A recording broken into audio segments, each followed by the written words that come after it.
começando a terceira edição do programa Mais Política, esse programa que é dedicado a dar voz às lideranças políticas de Brusque, região, também do estado de Santa Catarina e até do Brasil.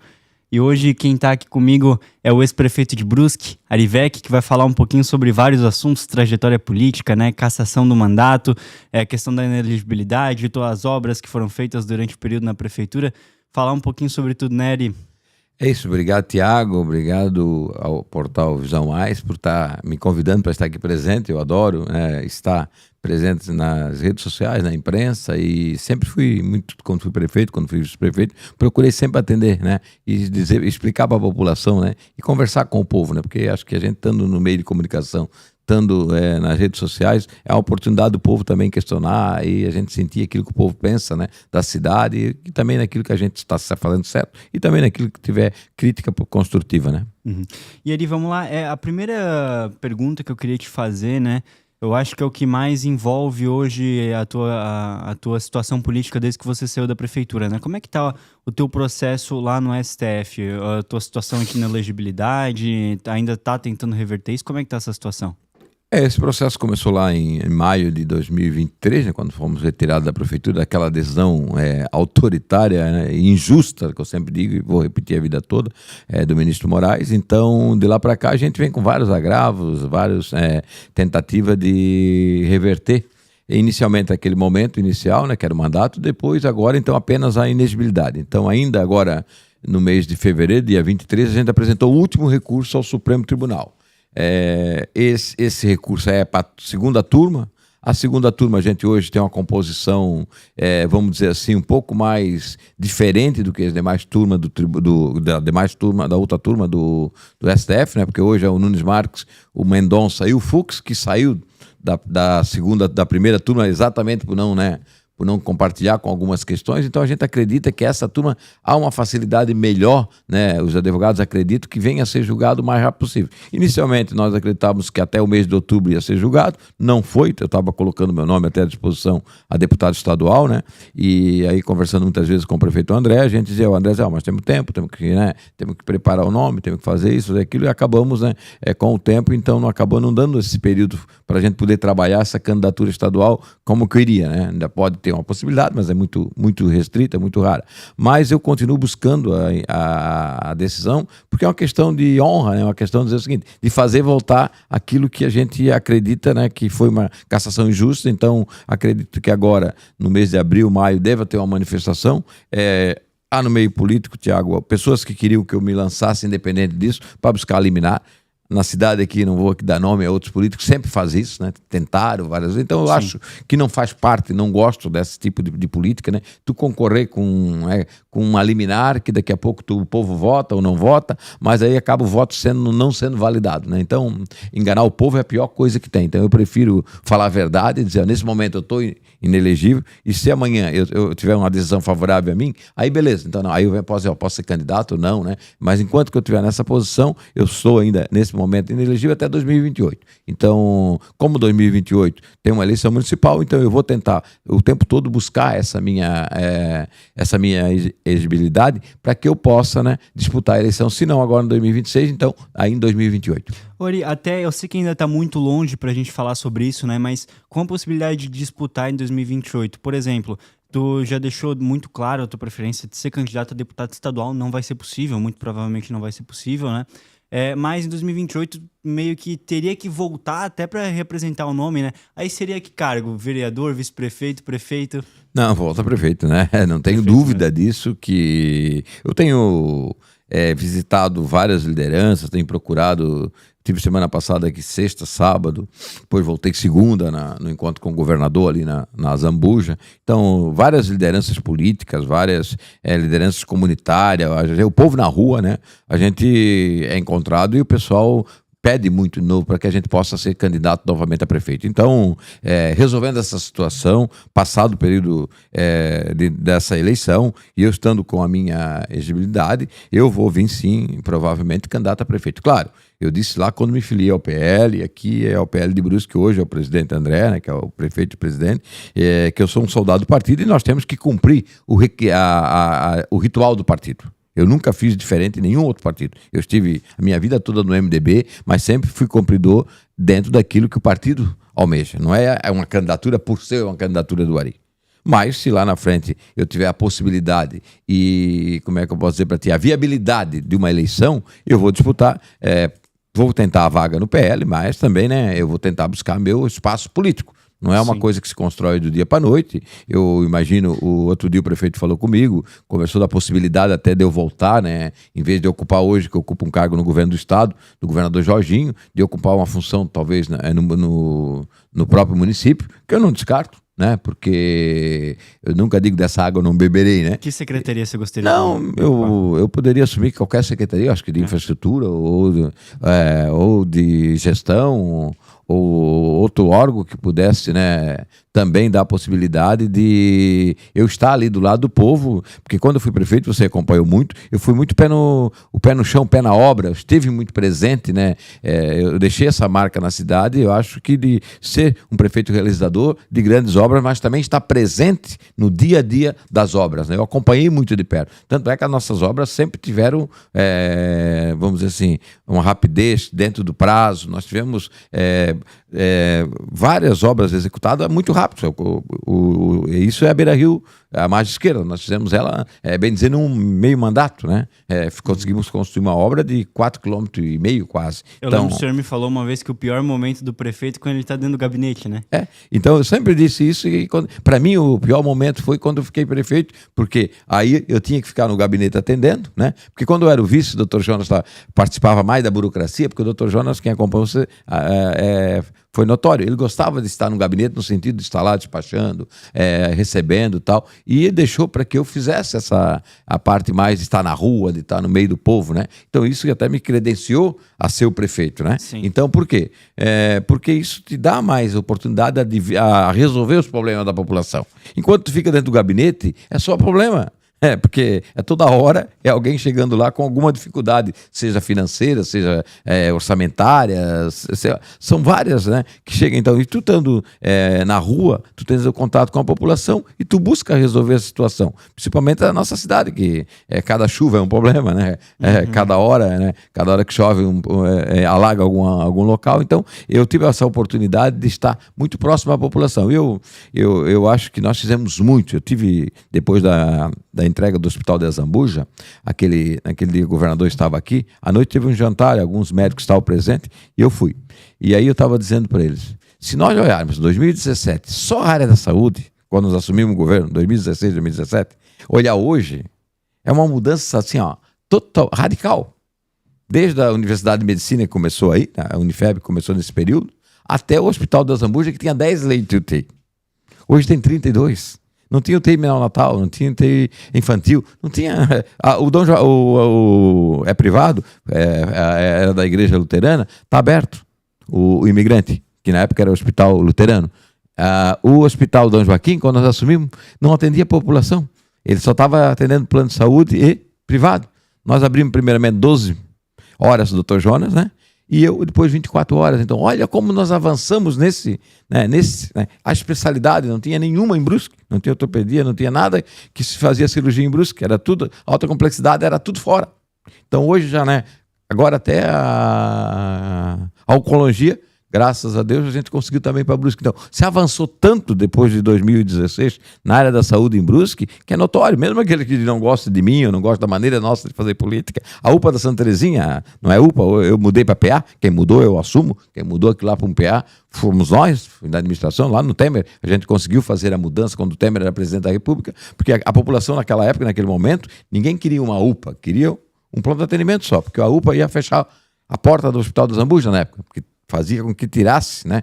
E também tinha uma questão do custo, né? O custo de manutenção dela ainda gerava um gasto muito grande para o município também. Para o município, né? Também. Então nós tivemos que modificar, tanto é que demoramos. Eu quando fui cassado, quando me tiraram da prefeitura, a UPA estava pronta. O André fez o mobiliário. Então, ele inaugurou. Nós tínhamos marcado até a inauguração para dia 4 de agosto, quando me afastaram da prefeitura foi em maio. Então, era 2, 3 meses, nós íamos abrir a UPA. Só que, quando nós estávamos discutindo a mudança da UPA para o UMPA na Santa Terezinha, Tiago, nós demos uma preferência para quê? Para abrir o Hospital Dom Joaquim, porque já estava pronto. Porque lá já estava pronto, com equipamento, montado. Então, a abertura do Hospital do João Joaquim representou hoje, me parece, a última vez que eu falei com a Vera e com o rapaz que toca lá, que eu perdeu o nome dele, o doutor, que é filho da Vera, eles me disseram que está na faixa de 5 mil pessoas mês.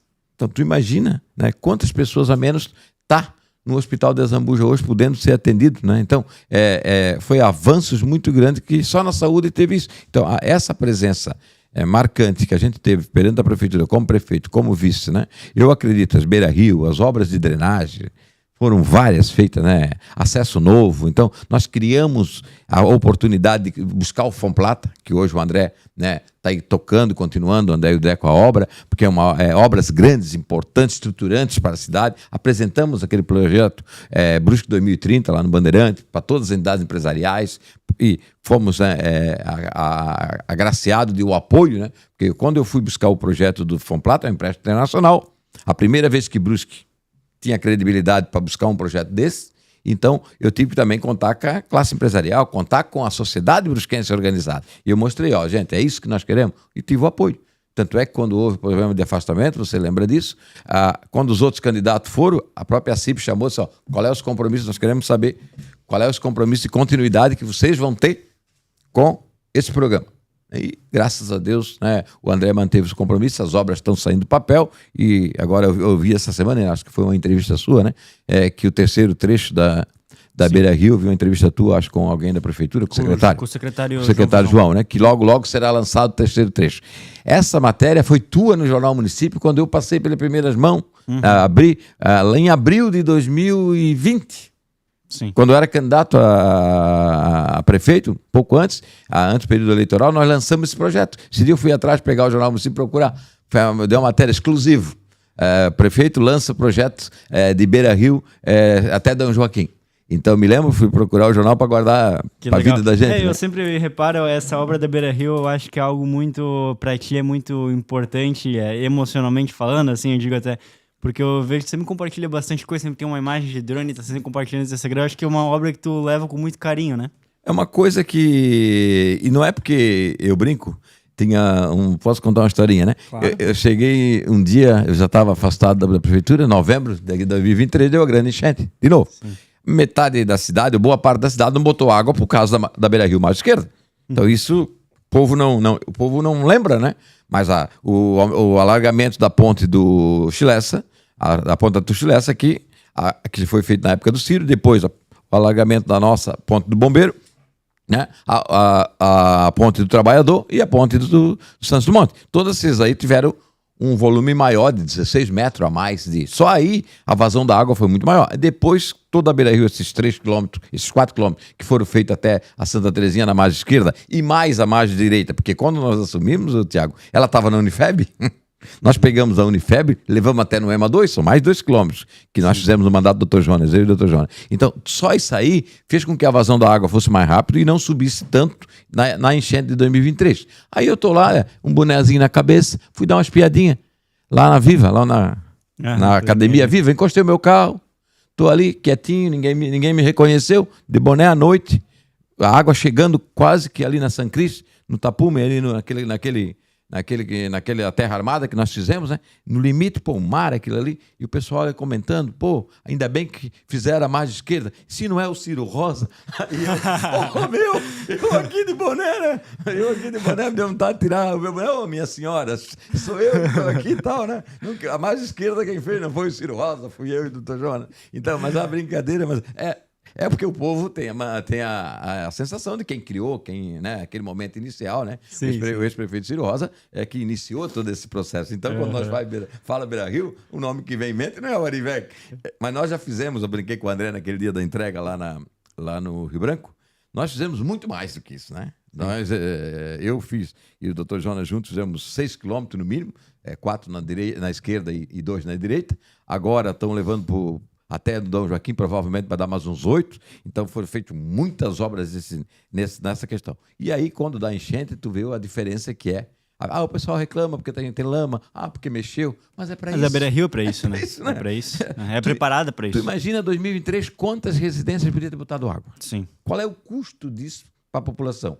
A obra vai custar 2 milhões, por exemplo, para recuperar toda a margem esquerda, parece que foi o governo do Estado até que passou o recurso, 2 milhões, 2 milhões e meio, alguma coisa assim, né?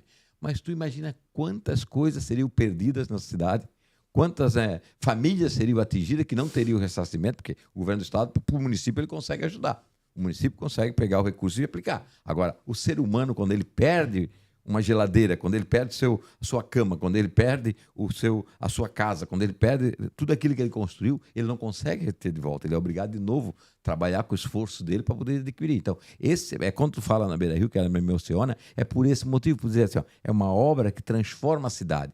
Eu digo sempre, quando eu chego ali no Rivermal, eu fui um dos caras que mais fui entusiasta para aquele processo do Rivermal ali, tivesse bares, tivesse aquela escada. Eu chegava para o proprietário, brigava com ele, dizia, pô, vamos fazer aqui um negócio. Aquela rua, quando eu abri aquela rua... transforma a Beira Rio num espaço de lazer também, espaço né? de lazer, quando eu consegui convencer o Maurício de abrir aquela rua, porque aquela rua é privada ainda, aquela rua não é pública, aquela rua ele aceitou fazer de forma particular, aquela uma rua particular, que nós liberamos apenas para carro pequeno, o acesso de veículos, então, para o Rivermal e para a população que mora ali. E ali veio o quê? Um atrativo final de semana, domingos, e quando meu filho está lá passeando com a namorada e com os cachorrinhos, aí está lá mandando a foto para mim, é o pessoal que vem tomar um chopp, é um pessoal que vai pedalar, então virou assim, ó, é uma beira-rio para quem não tem mar, é uma beira-mar para quem não tem mar, né?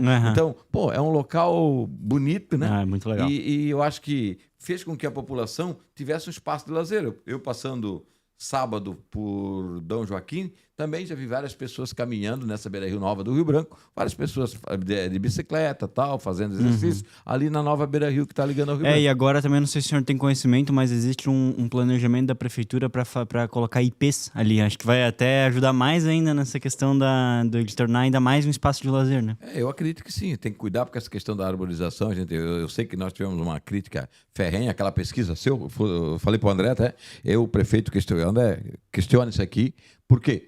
Nós não somos a cidade menos arborizada. Pega Balneário Camboriú. Nós perdemos para Balneário Camboriú. Onde é que tem árvore em Balneário Camboriú? Onde é que tem árvore em Itapema? A nossa arborização, claro, se tu olhar rua por rua, é capaz de tu não achar muita árvore. Agora, dizer que nós temos menos árvore é só olhar o nosso redor. Nós estamos num vale repleto de árvores. A metodologia da pesquisa é muito ruim, porque daí ela considera... o que a pessoa falou. Concentração urbana. E são poucas concentrações urbanas, que é Brusco, Guabiru, Botuverá, no nosso caso, né? Então é uma metodologia muito ruim. Existem 11 concentrações urbanas no estado. Aí outras cidades não entram. Então, não existe essa... Dizer que nós não temos árvore. Sim. Então, essa questão da arborização da Beira-Rio, a gente tem que cuidar muito, né? Que seja árvore que não atrapalhe na hora que vier a enchente, a vazão no rio. Isso é uma preocupação muito grande que eu tenho, né? E já expressei ela ao prefeito, a todos os técnicos, quando a gente fez o projeto, né? Ari, eu quero voltar nesse tema ali da cassação, porque eu queria ouvir uma opinião tua, né? Recentemente, o senador Jorge Seife foi absolvido pelo Tribunal Superior Eleitoral de um processo de cassação que envolve atores semelhantes. O processo é diferente, mas envolve atores semelhantes. Enfim, o empresário Luciano Hang, a Havan, que foi semelhante ao seu processo de abuso de poder econômico que resultou na sua cassação, né? Essa absolvição do senador Jorge Seife, na visão do senhor, é uma injustiça porque o senhor foi cassado e ele é absolvido, ou é uma esperança para o senhor na tentativa de reverter em breve o seu processo? Eu dizia diferente. A instabilidade jurídica que esse país vive. Os momentos diferentes que o país vive, né? Hoje, aqueles que se achavam todo-poderosos começam a ter que pensar, né? O que fazer e como fazer também, né? Porque as coisas estão mudando, né? O dia a dia está mudando. Então, a não cassação do Jorge Seife, que eu também acho injusta, né? Se fosse cassado, eu também faria o mesmo ato que foi o meu. Seria uma injustiça cassar o Jorge Seife por ser apoiado pelo Luciano Hang. As duas cassações, elas se justificam numa única questão: o apoio ao empresário Luciano Hang, que livremente manifestou seu apoio, que não usou estrutura de maneira nenhuma para abusar do poder, porque poder político ele não tinha, né? Poder financeiro ele não usou. Eles dizem, no meu caso, que foi poder de mídia, poder de influência nas redes sociais. Isso não existe na lei, né? E aí ele transforma isso em poder econômico, mas que não tem valor, Nós nunca impulsionamos, né? O Luciano nunca impulsionou, nunca. Então, ele caça eu, naquele momento que ele precisava dar o exemplo para o país, que tinha que tirar as redes sociais. Eles dizem isso no processo. Eles falam claramente: ou nós temos uma regulação na rede social, ou teremos problema na próxima eleição, que era 2022. E em seguida desse meu processo, quando ele entra com essa petição, ele tira o Luciano do ar. Ele vai para outro processo da fake news e tira o empresário Luciano Hang do lá e não deixa o Luciano participar da eleição de 2022. O Luciano não participou da eleição de 2022 com a sua rede social, ele estava fora do ar. Então, esse processo começa tudo nessa situação. E quando chega o processo do SAFE, vem para a mesma linha. Até o caso de Brusque, como os ministros do TSE se referiram, foi citado nesse jogo várias vezes. O caso Brusque. Por quê? Porque eles tinham um certo, né, uma certa coincidência das questões que envolvia o apoio do empresário Luciano Hang. Só que naquele momento lá atrás, era uma situação. Eu não tenho dúvida, Tiago, se nós tivéssemos ganho a eleição de 2022, não teria dado nada. Não tenho a mínima dúvida. Se a esquerda não tivesse botado a mão no poder, nós não teríamos... Porque a minha ação, eu já expliquei isso muitas vezes, ela foi não aceita pelo Ministério Público de Brusque e não aceita pelo juiz da comarca de Brusque, que é o juiz eleitoral. Ela não foi aceita no tribunal monocraticamente e não foi aceita pelos 7 desembargadores que julgaram o processo de Santa Catarina. Não foi um só. Os 7 disseram: não recebemos ação. A ação nunca foi recebida. Não é uma ação que foi transitada, julgada. Ela nunca foi recebida. Ela chega no Supremo, também o ministro Fachin não recebe. Diz: não cabe receber essa ação aqui. Não é competência nossa. Vai para o ministro Lewandowski, quando há outro recurso para o plenário, o ministro Lewandowski a mesma coisa diz: não. Tanto é que ele votou contra. Né? Votou contra. Ele foi o relator. E aí vai para o seu Moraes, ele pede vista e esconde. O prazo é 3 meses. Ele guardou até o ministro Lewandowski sair e até o ministro Fachin sair. E aí o Moraes assumiu o protagonismo desse processo. Assumiu ali, né? Foi um pouco como presidente, relator, marcou audiência, não abriu nem uma linha de defesa, porque ninguém estava presente, não pôde dar direito de defesa, então eu fui julgado sem responder. Então, tanto é que foi um processo que pegou vocês de surpresa, vocês estavam no batalhão, né? No batalhão. Então, o que ele mais podia fazer era ter recebido a ação e mandar chamar os investigados para depor, né? Ou pelo menos para fazer a defesa. O que houve no SAFE. O SAFE houve uma, né, direito a contraditório, direito à perícia, mandar buscar ver se o avião. A carreta que está no meu processo, a carreta está até hoje em Barra Velha. Porque a carreta nunca teve em Brusque, as carretas, né, do então empresário. O avião que está no meu processo nunca teve em Brusque. O avião está em Navegantes, mas nós nunca podemos falar isso, porque nós não fomos dado o direito de nos manifestar para poder provar por A mais B que nós não tínhamos usado nenhum equipamento que pudesse vincular a campanha ou a mudança de voto. Pô, mesmo naquela época, eu fiz o dobro do segundo e terceiro colocado. Sim. Os 2 ex-prefeitos somados não fizeram a votação que eu fiz. Então não tem justificativa, como agora no caso do SAFE foi muito claro isso. Mesmo que lá assumiu que houve um certo envolvimento, mas não foi o suficiente para mudar o resultado da eleição. Esse foi o principal argumento do ministro Floriano. Até o ministro Floriano, relator, ele utilizou bastante essa questão da necessidade de uma prova material muito grave para resultar na retirada de um mandato, anulação de todos os votos. Que no meu caso não levaram em consideração. Sim. Uhum. Por quê? Porque o Alexandre Moraes naquele momento era o todo-poderoso, era ele que dizia, fazia e encerrava o papo. Foi isso que ele fez. Né?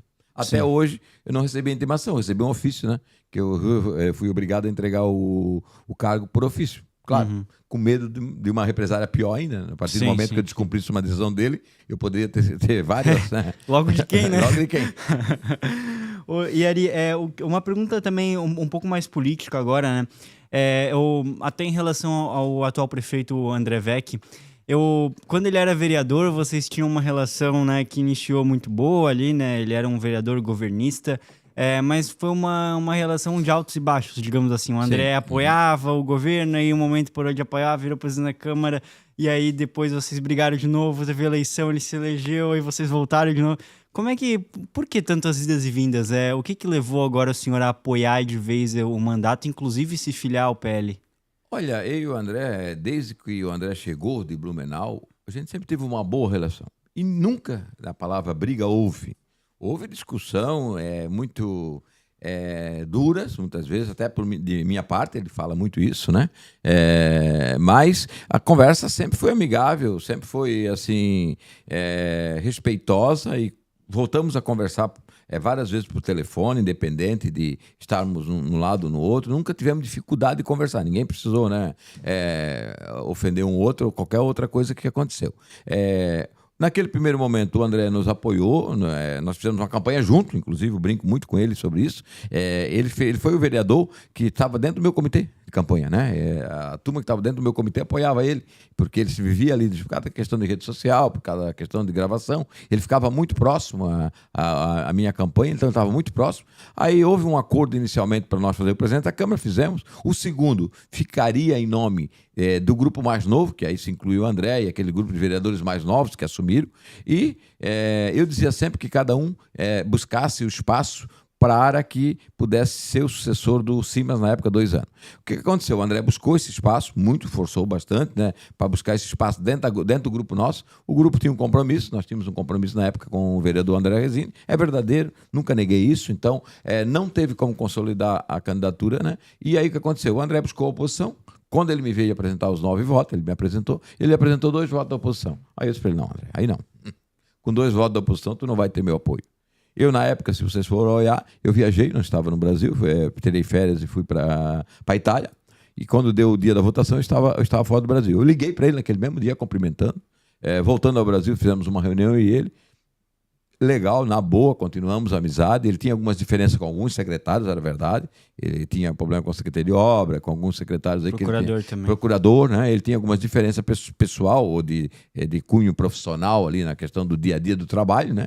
Então, ele tinha essa dificuldade, mas a gente procurava, através do gabinete, atender as suas demandas, seu trabalho e tal.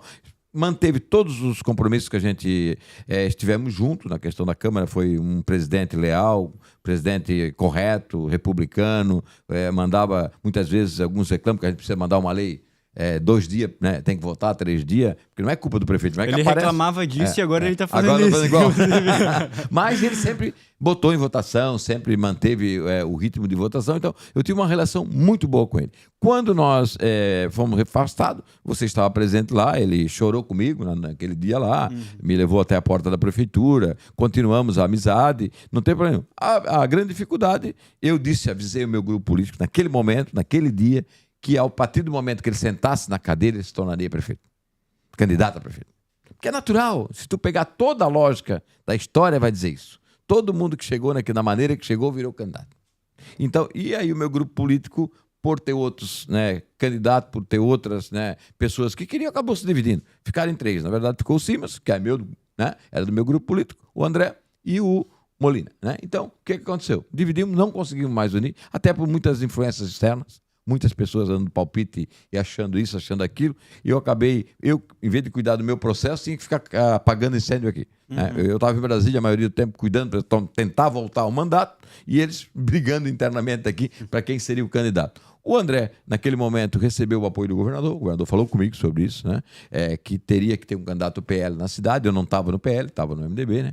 E que gostaria de que fosse uma pessoa ligada, que até porque seria o início do processo eleitoral para a eleição de 2024, né? Porque seria a primeira eleição que o atual governo Jorginho Melo iria participar, né? Então, foi o que ele fez. Tanto é que o PL inteiro participou da eleição suplementar. Você vê que vários deputados estiveram aqui apoiando o André e tal, e o André se assumiu um compromisso de filiar o PL. Beleza, se filiou, ganhou. A minha relação, liguei cumprimentando, toda da mesma forma, continuou normal. Continuei, disse para minha equipe, quem quisesse ficar até hoje, se tu for olhar, ontem à noite eu ainda estava pensando, porque a gente vem para a entrevista, a gente tem que pensar um pouco como é que tá as coisas. Hoje tu pensar, tem secretária ainda, a secretária de Finanças ainda é a minha, a Edna, continua como secretária. O secretário de Obra era o meu antigo diretor-geral. A secretária da Educação era a minha diretora-geral.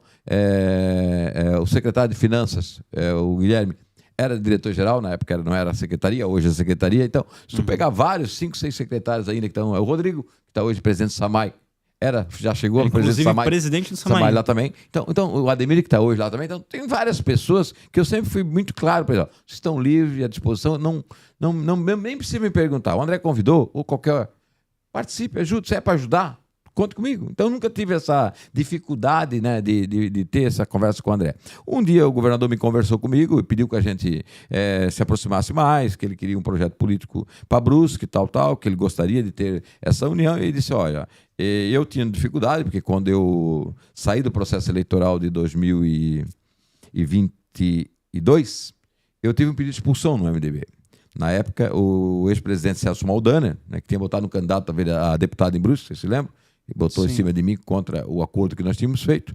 E eu briguei com o PMDB e apoiei o SAFE por causa do Hermes Clã, todo o compromisso com Brusque, né, para poder eleger o senador Jorge Seco, porque a gente tinha uma esperança, né, que o SAFE com o Bolsonaro poderia virar ministro, né, da pesca. E o Hermes, que agora vai assumir em maio, dia 3 de maio, o Hermes deve assumir o Senado, poderia assumir mais de 4 meses, como ele vai assumir agora. Poderia assumir 1 ano, 2 anos. Então, era esse o nosso contexto político regional, na época, na cidade. A gente estava com um projeto grande, mostrar realmente que Brusque tinha condições de ter um senador da República, apesar de ter a filha senadora, da Anivete, né? Mas ela é de Joinville, mora em Joinville. Nós já temos o Hermes Clã. Então, nesse projeto, nós se aliamos muito forte ao Jorginho e apoiamos o grupo todo meu que estava aí, o Luciano também, todo o grupo empresarial, apoiamos o Jorginho para quê?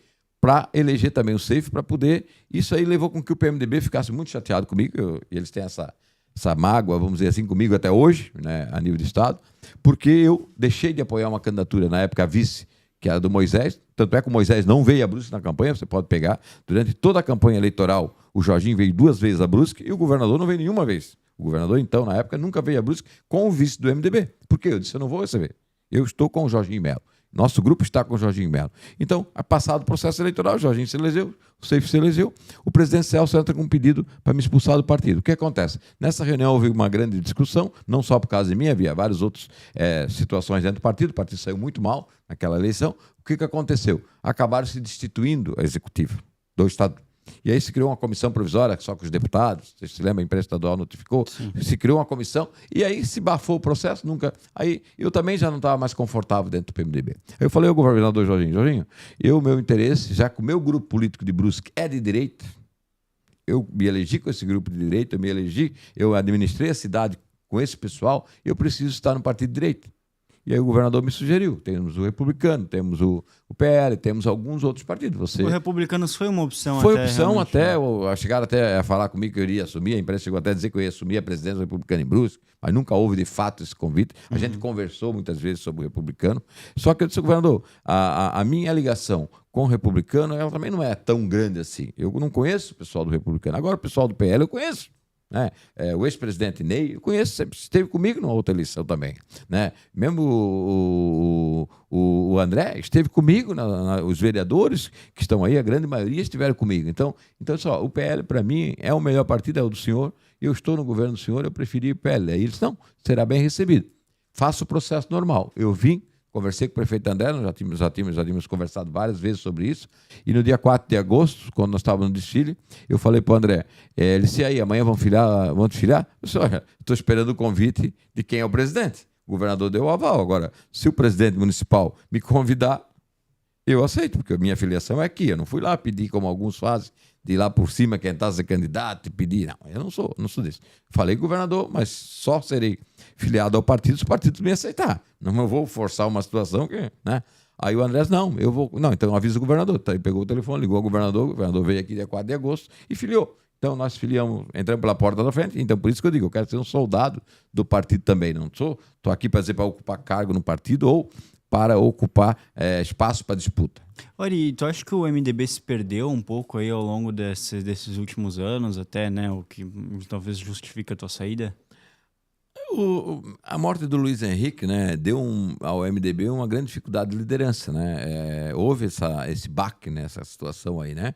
E aí com a onda bolsonarista, a onda de direita que se criou em 2018, né, que aí não é culpa de ninguém, é uma forma, e daí para frente o próprio Mauro Mariani, que disputou a eleição naquele momento, e não foi uma eleição ruim, ele ficou em terceiro, mas ele fez um resultado eleitoral bom. Também não quis mais se envolver em política, hoje ele está no banco, né? No BRDE, mas ele não quis mais se envolver no processo político.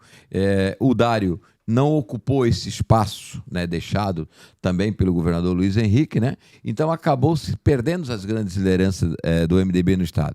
E ficou aos deputados estaduais e federais. E aí você sabe que cada deputado estadual e federal está preocupado também, né, com a sua reeleição, com o seu mandato. E todo mundo faz esse jogo, é normal, natural.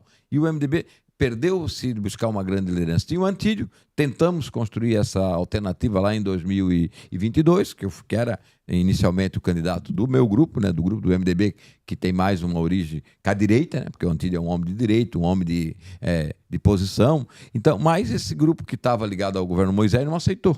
Eu acredito que se lá atrás tivesse dado a oportunidade do Antídio, talvez hoje o MDB teria um candidato, né, viável, um candidato, né, se ele não tivesse, mesmo que ele não tivesse chego a governador, mas ele teria feito melhor, né, do que eles fizeram apoiando na época o governador Moisés. Então ali começou, né, a perdermos liderança, né, porque o partido não disputou a eleição, como dizia o Luiz Henrique, quem não disputa não tem torcida, quem não tem torcida automaticamente não cresce. Então acredito que foi ali que começou e o PMDB hoje carece, né, o Chodini é um baita cara, um ser humano maravilhoso, eu sou amigo, adoro ele, só que, como é que eu vou dizer para você, chegou um momento, ele chegou a ser cogitado passar na chapa majoritária do governo Jorginho, né? Só era essa opção, não tinha outra, né? outra opção, no caso para o Chodini, se tivesse uma vaga de senador, as 2 vagas estavam ocupadas. Então, acabou não se concretizando a eleição dele como vice, acabou prejudicando, né, também essa condição. Ainda o governador Jorginho luta para isso, para termos o MDB, e eu também faço torcida para isso, na coligação. Porque eu acho que o Gerry, o Fernando, o Antídio, a Dona Ivete, o Cobalcini agora, então, todo mundo sabe, né, que o melhor para Santa Catarina é a continuidade, é o Jorginho Melo. E o processo eleitoral, o processo nacional, e a estrutura que está o Estado hoje, como estamos trabalhando, como o governo está. Então não há motivo para troca. Não existe a aceitação do Jorginho passa de 75%. Então é o momento do PMDB estar junto. Mas como houve essa certa diferença nessa questão da vice, se complicou um pouquinho. É uma pena, eu lamento, né? Eu, quando falo com o MDBista, digo, ó, vamos estar juntos, procuro os amigos que tenho, ó, torço para estar junto, para que o PMDB esteja nessa grande composição que vai levar à reeleição do Jorginho ainda em primeiro turno. Uhum. Procura os amigos, menos o Celso Maldaner, né? Mas o Celso agora não está mais na executiva. Sim. Ori, e tu já definiu até os teus apoios para as eleições do próximo ano, no contexto de deputado, estadual, federal? Como é que tá isso? Em todas as áreas hoje, né, que vão ter eleições? Temos conversado desde o governador, o André, alguns vereadores aqui da cidade. O André está claro, no final do ano nós fizemos uma conversa já, né? Ele tinha me falado que até outubro, porque inicialmente o Deco seria o candidato a deputado federal, né? Isso foi claro, já foi quando ele foi ao Republicano, né? Depois ele voltou para o PL. E o André teve esse episódio ali em outubro pedindo que fizesse o lançamento eu não estava presente, estava em viagem. Mas eu disse para o André, eu vou aceitar aquilo que o partido aqui de Brusque decidir. Uhum. Então, eu devo estar... Eu estou querendo só esperar passar esse momento de filiação ainda, essa questão de abril, essa questão desse processo todo aí, para ver ainda onde vai ficar cada um, né? E até hoje, a princípio, é Deco e Pirola, né? A minha situação pessoal, tal. Eu acredito que eu devo apoiar um candidato a federal do PL. Do PL. Do PL. Nós temos uma aproximação com o João Paulo Kleinbin, já conversei bastante. Ele era presidente do banco, BRDE. Ex-prefeito de Blumenau? Blumenau. Foi prefeito de Blumenau várias vezes, né?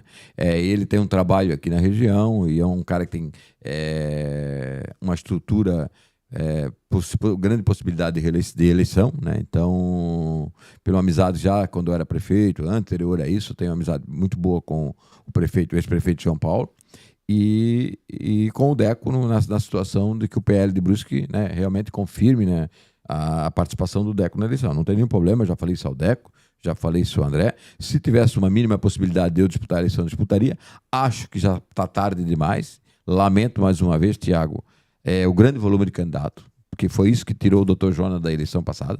Nós teríamos um deputado hoje, se o único candidato a menos, porque o doutor Jonas fez 1.000 votos a mais, ele era a gente deputado. teve até naquela, eu lembro que o senhor brigou bastante, porque a gente teve o Davis, professor Rogério, que foram candidatos que tiveram uma votação um pouco expressiva. Josimar, eles tiveram uma votação um pouco expressiva quando se fala em uma eleição estadual, né? E se esses votos migrassem, por exemplo, o Dr. Jonas teria eleito. Teria eleito. No caso dos dois era federal, mas o caso do Josimar e mais alguns aí era eleito. Então, o Dr. Jonas fez 18, quase 19 mil votos, 20 mil votos. O Dr. Jonas, independente da legenda, porque ele teve problema da legenda, porque se não fosse a legenda ele estaria eleito, porque mudaram o critério de 10% para 20% no decorrer da eleição, né? Essa discussão teve no Supremo até agora. Então, se o Dr. Jonas tivesse mais 1.000 e poucos votos, ele estaria representando hoje Brusque, que teria aquilo que todo mundo está falando agora, que perde emenda, que não tem recurso, que não tem... Infelizmente, nós estamos indo hoje, abrindo o jornal, vindo para cá, lendo informação. Então, parece 4 deputados federais, né?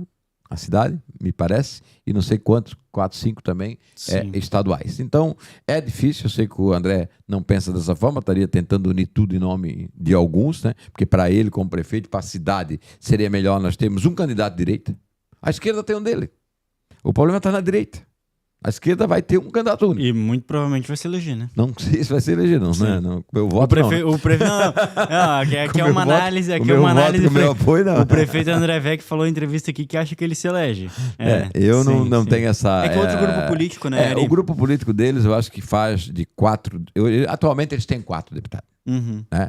Então, dentre 4 deputados do PT, o ex-prefeito de Brusque, ele também tem todo o trabalho que ele fez junto ao governo federal agora, ele está estava no governo federal até ontem, eu acho, né? Uhum. E também elegeu a esposa aqui, vereadora e tal, né? Então, eu acredito que é um candidato, como é que vamos dizer? Viável. Uhum. Então, é essa a palavra certa, é um candidato viável. E eu também vejo o Deco, e se construirmos uma aproximação com a região, com o PL, uma candidatura viável. Só que temos que construir, porque como houve muito candidato em Brusque, diminui a votação na cidade. Então aí tem que buscar fora. Esse buscar fora, por isso que você assim, se você ganhar a Liberdade e o Deco não for, você disputa a eleição.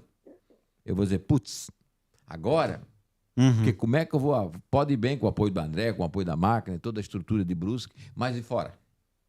O que eu vou buscar? Nesse momento, já está todo mundo, se tu for olhar os vereadores de Biguabiruba, os vereadores de Nova Trento, de Botuverá, já está todo mundo com compromisso com um deputado. Aqui de Brusque, vários vereadores têm compromisso com o Ana Campanholo, com o Carlos Humberto. Então é normal do meio político. Ainda contando mais os candidatos da cidade, que já são demais. Então, tudo isso faz com que Brusque... É preocupante. De novo, mais uma vez é preocupante. A direita não está unida. Podíamos estar unidos, com certeza, se nós tivéssemos os partidos que apoiam o governador Jorginho, o partido que eles são de direita em Brusque unido, nós faríamos o deputado estadual. Independente de nome. Estou aqui falando do DEC, poderia ser o meu, poderia ser outro nome, mas se nós estivéssemos todos unidos, faríamos um deputado estadual. Uhum. E, Ari, então mencionasse ali os votos, né? Seriam hoje, você está esperando... Vamos, Flávio Bolsonaro, né, que é o nosso candidato, sem a menor dúvida, né? O Jorginho Melo, que é o nosso governador, o Carlos Bolsonaro, não tem dúvida também disso, porque eu acho que... Porque eu gosto muito disso. Porque quando tu é de um partido, os caras só querem na hora boa. Chega na hora que precisar dar ajudar um pouco, todo mundo para fora. Sim. Esse é o negócio da política. Aí é o que é gostoso. Eu me lembro que eu era prefeito. Mas tens o apoio do vereador tal, tu tem o apoio do partido tal, eu não gosto de ti porque tu tens o...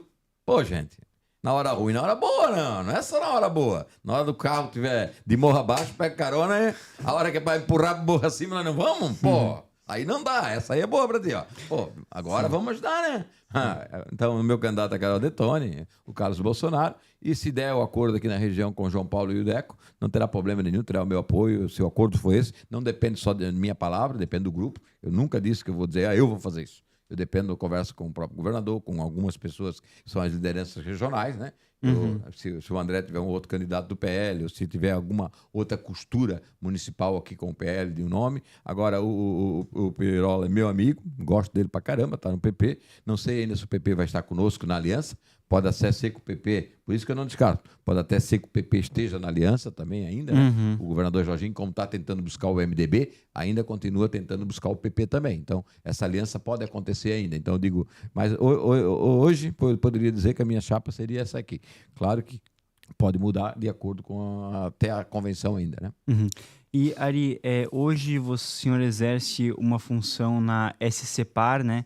Que é uma empresa parceira do governo do estado, né?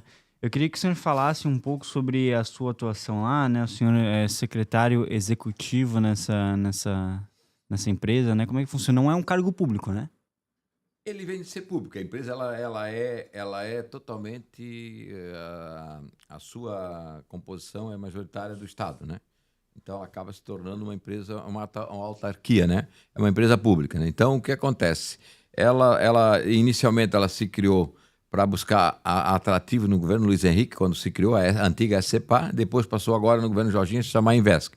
Debaixo dela ainda estão, através dos conselhos, os portos de Ibituba, o Porto Pesqueiro de Laguna e o Porto de São Francisco. Investe SC? Investe SC. Tá. Então, e agora, a partir da nova legislação, que foi esse ano ainda, o final do ano passado, ela passou a ser, então, quando chamou Investe SC, ela passou a ser comandar as PPPs no Estado, parcerias pública-privada, e atração de investimento. Eu fico mais ligado nesse momento à atração de investimento. A atração de investimento, desde o investimento do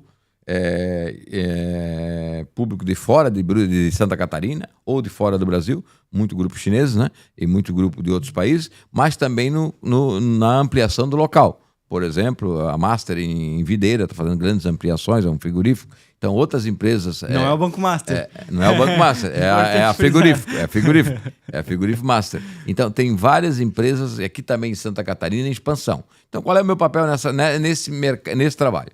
Eu faço toda a parte institucional. Desde eu vinha para cá discutindo com o Varela da Celesc, aumento de capacidade de energia elétrica para 2 empresas de Brusque. Então, há uma solicitação, precisa que alguém atue, né? Há uma necessidade, muitas vezes, de, por exemplo, nós temos uma dificuldade hoje, onde está o Mercado Livre em Governador Celso Ramos, do acesso. Então, estamos lá discutindo com o prefeito e estudando o projeto do novo acesso a Governador Celso Ramos, um terceiro acesso, que na verdade que já é o segundo melhorado. Então, para poder melhorar aquela entrada das praias de Governador Celso Ramos. Então, aí com o Mercado Livre a gente mantém esse contato. Então, são várias empresas e órgãos do Estado que a gente mantém essa relação juntamente com a iniciativa privada. Então, hoje, nesse momento, está tendo várias reuniões. Ontem teve em Jaraguá do Sul, por exemplo, a PPP de construir um novo centro administrativo de Jaraguá do Sul. Os nossos técnicos estavam lá ontem, fizeram a apresentação para construir um centro administrativo novo, privado, em Jaraguá do Sul. Então, existe N propostas, muitas vezes confidenciais, né? E a gente assina termos de confidencialidade. Então, e a empresa trabalha na atração desses investimentos e ampliação. Então, desde a questão portuária também, essa semana, por exemplo, vai importar para Santa Catarina mais uma indústria de eletrodoméstico. Então, vai começar a operar por Santa Catarina. Mas aí só o que é? No porto, importação e distribuição. Então, desde a chegada de mercadoria, indústrias, empresa, aumento, toda essa capacidade, o governo, quando você procura hoje o governo do Estado para isso, o governo direciona para a Invesc. Então, desde os internacionais, que as empresas que querem vir instalar aqui em Santa Catarina ou no Brasil, né? A gente vê muita concorrência com o Paraná, com o Espírito Santo. Agora, nós estávamos na disputa da GWM. Nós estávamos, era confidencial, ninguém sabia. Era Santa Catarina, Minas Gerais e Espírito Santo. Levou o Espírito Santo. Então essas disputas, muitas vezes, elas não são anunciadas, né? Porque fica na confidencialidade. E quem faz isso hoje é a Invesc Santa Catarina. Então, o governador Jorginho criou essa estrutura, já tinha a estrutura da SCPar com os portos, aeroportos, porque está muito vinculado. Por exemplo, nós fizemos a privatização do aeroporto de Jaguaruna. Então, agora estamos discutindo os voos regionais. Então, tem várias... Eu faço parte, por exemplo, de 2 conselhos. O Conselho da Defesa Civil, no Governo do Estado, que tem várias questões de investimento em barragem, em Botuverá, tem a Monteiro de Investimento, e faço parte do Conselho de Logística do Estado, que é o que discute o plano de logística do Estado, desde rodovias, ferrovia. Hoje nós temos uma discussão muito grande no Estado de ferrovia, a gente não consegue evoluir, estamos tentando, o Estado, Jorginho, o governador, mandou fazer o projeto de ligação, pelo menos, de uma rodovia de ferrovia, porque as nossas ferrovias não estão interligadas, né? Então, portos e aeroportos, né, estão muito discutidos. Hoje nós precisamos fazer a ampliação do aeroporto de Navegantes, está no governo federal autorização para desapropriação, para fazer a desapropriação diária do aeroporto Navegantes. Então, tudo isso fica passando no dia a dia, é o serviço que a gente fica lá de expansão, de aumento, mas muito ligado ao setor privado. Não mais ligado ao setor público. Mas a gente recebe o deputado, que vai lá, leva o empresário. A gente recebe um prefeito. Hoje à tarde, por exemplo, tem uma reunião com Jaraguá do Sul e Guaramirim, eu volto para Florianópolis, para tratar exatamente de uma área, de uma nova área, distrito industrial e aeroespacial na região de Guaramirim, que é a Guaramirim e Jaraguá do Sul. Então, essa discussão vai estar acontecendo hoje à tarde. Então, são várias, questões que envolvem os municípios, que são empresas que procuram, aí tem que tratar com o município. Muitas vezes a empresa é chinesa, nós temos pessoas que falam o inglês, que falam outras línguas, ou contratamos, para que possamos apresentar o Estado para eles, apresentar as prefeituras. Semana passada a gente acompanhou uma missão da Suíça, que esteve visitando Florianópolis e Joinville. Eu acompanhei Joinville, até uma empresa brusquense foi visitada, que é aquela de armazém, que é sede em Brusque, tem sede em Joinville também. Então, o grupo suíço de empresários vieram visitar várias empresas catarinenses, então verificar a tecnologia, trocar a experiência, Então eu acompanhei esse grupo em Joinville também. Então esse é um trabalho que eu faço no dia a dia, desde atender o empresário, o prefeito. Então tem mais essa ligação com o setor privado. A nomenclatura do cargo é secretário executivo mesmo? Secretário executivo. Por quê? Até porque com a questão de inegibilidade, se eu fosse diretor ou presidente, eu estaria com uma dificuldade. Como secretário executivo, eu não tenho ordenança. Então, a questão da ordenança pega também na questão da inegibilidade. Porque quando fizeram a lei de inegibilidade em Santa Catarina, não notaram que a inegibilidade ela está muito ligada à improbidade. E o meu caso não teve improbidade, porque não teve nenhum ato meu. Eu fui cassado por ato terceiro. Então, eu não tenho nenhum ato que se configura que eu fiz de errado. Então, por isso que também buscar... eu, por exemplo, não posso assumir uma Secretaria de Estado hoje. Só posso estar numa empresa, No Estado eu não posso estar. Sim. Então, por isso também que eu quero buscar o meu direito político, independente disso, que eu possa me colocar à disposição em outros cargos que seja um pouco mais político, que é o que eu gosto também, Mas o senhor estava, até pelo que o senhor vem falando, eu até queria entender se o senhor gosta de fazer essa função, porque como o senhor fica mais responsável por atração de investimento, e o senhor, eu imagino que o senhor circula bastante, é quase com um deputado, basicamente, Não tem uma certa semelhança. Tem que tomar um pouco cuidado disso, até porque eu fico nessa situação, por isso que muitas vezes nunca falei que era candidato também, para não criar ciúme. Sim. Por exemplo, tu vai numa região de um deputado, cria um ciúme, tu vai sentar com um empresário, aí o cara diz, mas por que foi o Ari, não fui eu? Que sou o deputado da base, que sou o deputado que apoia. Então, eu sempre tive esse cuidado e tenho procurado ter esse cuidado, até porque eu não sou candidato, e não quero me incomodar com um deputado, Se eu vim falar principalmente em áreas de outra cidade, eu aviso o deputado, estou indo lá amanhã me reunir com o prefeito tal, de Jaraguá. Estou indo amanhã em Joinville e me reunir com... Para quê? Para que o deputado também esteja presente, Porque eu aprendi muito com o Luiz Henrique a região, e o governador Jorginho também fala muito isso. Independente do partido, tem deputado, temos que estar presente. Tanto é que ele falou aquele dia que se tiver deputado presente, independente do partido, vai falar. Gosto de vocês ou não gosto, mas vai falar. Então, essa representação, eu lá na Invesc, então eu procuro também sempre dizer, peraí, gente, veio pelo deputado, então quem vai acompanhar o deputado? A gente dá informação ao deputado, continua recebendo, fazendo procedimento, encaminhando da mesma forma, só que também respeitando a autoridade política da região, como também com o prefeito. Cada empresa que a gente chega lá, a gente liga para o Valdir Valendowski, ou para o Duda, quem está ali no desenvolvimento econômico, ou área que precisa, tem uma área precisando de 200, 300 mil metros. Brusque tem condição? Tem. Então a gente liga para o Valdir Valendowski. Valdir, tem essa condição assim? Muitas vezes não... Basicamente uma interlocução entre o público e o privado. Entre o público e o privado. Eu procuro e a legislação permite que faça. Por isso que é a empresa. Porque ela permite que tu faça essa interligação. Claro que quem vai decidir é o privado. Tu não vai tomar decisão. Mas quando tu vem uma empresa que te procura, ele quer ver 3, 4, 5 cidades. Ele não decide já no primeiro dia que ele vai estar lá em Blumenau. Ontem o prefeito de Blumenau assinou um contrato com uma empresa da China. Se você olhar os jornais de hoje, o prefeito atual, aquela empresa está sendo atendida por nós. Nós não estamos na China nesse momento, porque era feriado no chinês. A nossa representante, a nossa empresa agora está com 2 escritórios. O governador Jorginho autorizou abrir 2 escritórios, um na China e outro nos Estados Unidos. Então, esse ano ainda, a Carol já estava na China, ficou um mês lá, teve que retornar por causa do feriado chinês, mas agora ela vai retornar no mês de abril para continuar o escritório. E essa empresa que está vindo a Blumenau também tem a participação nossa nessa empresa que foi lançada ontem, que o prefeito de Blumenau estava lá assinando o contrato. Então, é o trabalho diário que aparece. Aí tu tens que correr atrás muitas vezes. Não tem energia elétrica, muitas vezes falta acesso. Falta. Aqui, por exemplo, teve uma empresa na frente da ficha que o prefeito André teve que interferir para fazer o acesso. Foi inaugurado até com o pai do Neymar. Lightwall, né? A Lightwall.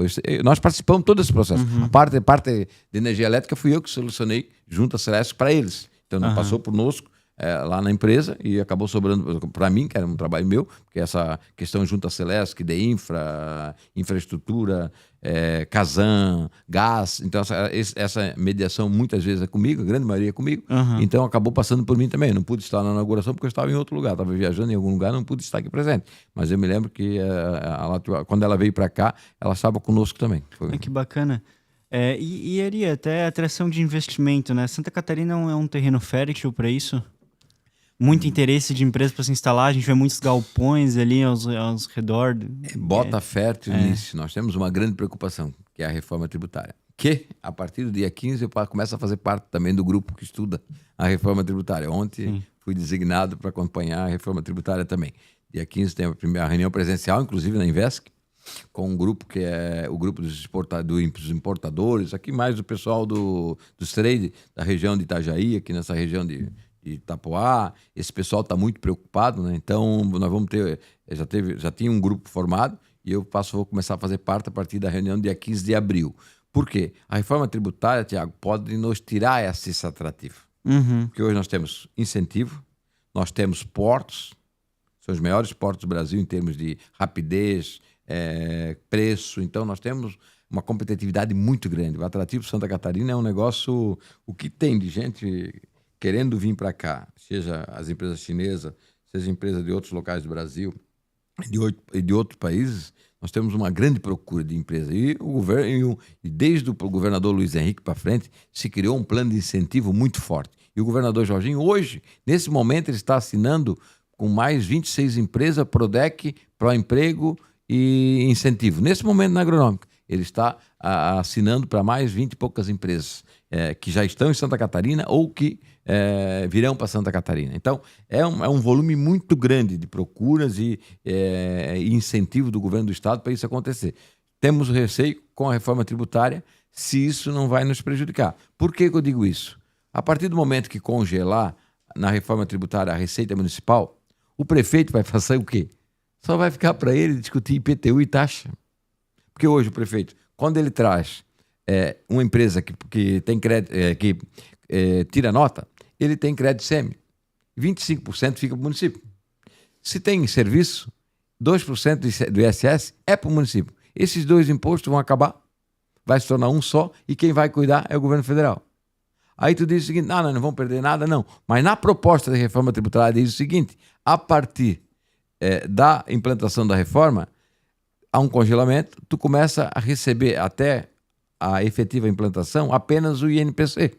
Tu vai arrecadar, o município de Búzios arrecada 1 milhão hoje, vai com 1 bi, ele vai continuar arrecadando 1 bi, no outro ano ele vai arrecadar 1 bi mais o IGPM ou qualquer um índice, que eu não sei qual é o índice que está ali, que é um percentual pequeno, ano a ano até chegar em 2032, se não parece, quando a reforma realmente começa a atuar. Então, o que vai adiantar tu aumentar essa receita se tu vai ganhar apenas o índice normal, que aí hoje, esse ano foi 3,8, alguma coisa. Nós aqui em Brusque teve ano que o INPC dava 3, nós dava 11 o crescimento nosso. Por quê?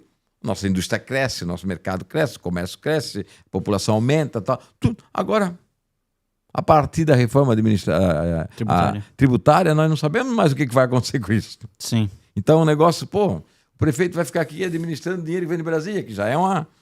Para pegar lá em Brasília tem que passar É difícil, né? E então estão tirando de nós uma grande chance de crescimento, porque Santa Catarina cresce mais do que o Brasil. Pode olhar todos os anos. O governador bate bastante nessa tecla também, né? Que ele fala do crescimento de Santa Catarina superior ao nacional, né? Então, se nós crescemos mais, automaticamente nós vamos estar perdendo. Então, nós fazemos o trabalho bom é penalizado. Brusque faz isso. Brusque pode pegar. Desde 2017, teve aquela crise, 2014, 15, né? Que houve uma grande crise em Brusque, a indústria têxtil e tal. Mas pega 2017 para frente, todo ano nós crescemos mais do que a inflação. Vamos botar aqui a inflação. Todos os anos, a arrecadação nossa foi maior que a... Por quê? Porque a nossa indústria voltou a crescer, gerou emprego, gerou renda, gerou consumo. Isso é natural. A receita, quando eu assumi, era 400, hoje está 1 milhão, 1 bilhão. Então, cresceu muito, mas muito mais do que a inflação. Agora nós vamos depender do governo federal passar o índice. Então, isso se torna muito ruim. Eu acho que essa é a grande preocupação que o Estado de Santa Catarina tem, porque nós somos um Estado produtor, um Estado que é grande, o movimento de atração de investimento, muita gente quer vir para cá. Nós acreditamos que o IBGE fala que nos últimos anos veio 500 mil pessoas e pode aumentar muito mais. Só que para isso, por quê? Porque nós temos receita e temos condições de suprir a nossa necessidade. Agora, a partir do momento que tirar essa ferramenta, vamos dizer assim, passar tudo para o governo federal... Sim. Não sei o que vai dar. Então, essa discussão ainda tem que ser grande. Acredito que numa mudança de governo, vindo a direita novamente ao poder, uma eleição do Flávio, essa história vai voltar a ser construída novamente. Não vai poder ser apenas o que já está lá, né? Ari, vamos chegando ao fim. Eu quero te agradecer também. Para mim é muito legal falar contigo, que eu acompanhei todo o teu governo na ocasião pelo Jornal Município, ali desde a tua eleição, estava no Portal da Cidade, na época a gente fez a cobertura da tua eleição, depois pude acompanhar todo o teu governo até o último dia dele. Então, cara, eu tenho eu tenho memórias bem vivas assim do seu governo, e é bem bom, bem bacana, sempre um papo muito bom falar contigo. Obrigado por ter vindo aqui, né? Obrigado, Tiago. Obrigado ao Portal. Eu fico muito feliz. Estou à disposição sempre. Adoro o Brusque, adoro estar presente e querer fazer cada vez mais para essa cidade. Eu fui adotado por ela em 78 e quero poder ajudar muito mais do que eu sempre pude participar, desde o governo estadual, no governo municipal, onde eu estive presente, independente de partido, independente de prefeito que estivesse, eu sempre pude ajudar a cidade e quero continuar assim, tá bom? Muito obrigado e conte comigo. Eu quero agradecer a você que acompanhou esse programa, né? Essa terceira edição do programa Mais Política. A gente já entrevistou o prefeito André Vecchi e a deputada Ana Campanholo também. A gente vai fazer mais entrevistas ao longo desse programa, nos próximos episódios. Eu quero agradecer você pela companhia. Os cortes vão estar disponíveis no nosso Instagram, @portalvisãomais. Até a próxima.